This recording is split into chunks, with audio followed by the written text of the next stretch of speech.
Depuis le mois de décembre, des pénuries d'amoxicilline et de paracétamol touchent la France. Est-ce que vous pouvez déjà préciser à nos auditeurs sous quel délai ils pourront à nouveau s'en procurer en pharmacie ? Alors, il faut qu'ils aillent en pharmacie et on trouvera une solution. C'est le message que je peux donner.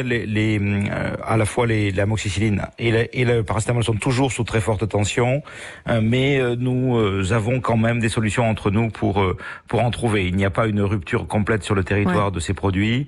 Allez voir votre pharmacien. Il va il y aura peut-être un petit peu de délai, mais nous trouverons des solutions. On a mobilisé même des anciens laboratoires pharmaceutiques. Vous savez qu'avant les pharmacies fabriquaient les médicaments, et bien les pharmacies en refabriquent désormais. C'est ça, j'allais vous en parler.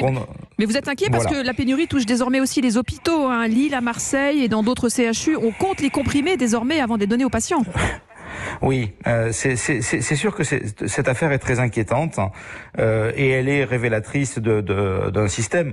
Nous, ça fait très longtemps qu'on alerte évidemment. Ça fait des années qu'on dit que on va aller dans le mur petit à petit si on continue à exporter nos usines, enfin à faire confiance aux pays asiatiques pour nous approvisionner uniquement.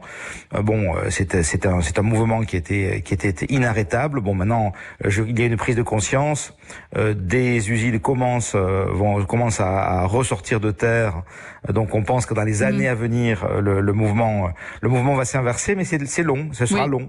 Parce qu'on va le rappeler, Philippe Bessé, président de la Fédération des syndicats pharmaceutiques de France, ce médicament, il est conditionné en Chine, alors que les composants, eux, sont fabriqués en Europe, en Espagne notamment, ce qui explique justement la capacité que vous avez eue à réagir, puisque vous avez pris, vous, pharmaciens, l'initiative de fabriquer vous-même l'amoxicilline, cet antibiotique pour les enfants, très précieux. C'est le cas dans de nombreuses officines en France aujourd'hui. De nombreuses non, il y a une 50aine d'officines en France, donc c'est pas très nombreux. Il faut se rappeler, au 19e siècle et au début du 20e, ce sont les pharmacies qui fabriquaient les médicaments. Oui, Notre métier historique, c'est de fabriquer les médicaments.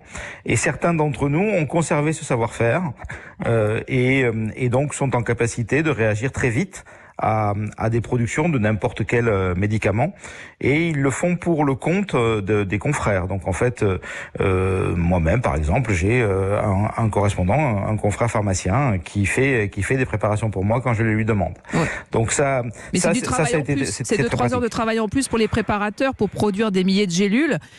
Oui, c'est sûr.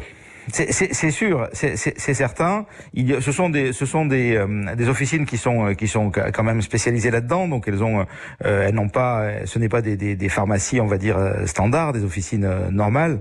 Elles ont quelques dizaines de préparateurs qui travaillent. Donc elles sont en capacité quand même de réagir. L'intérêt, c'est qu'elles réagissent vite et ça c'est vraiment très pratique d'être agile cette période.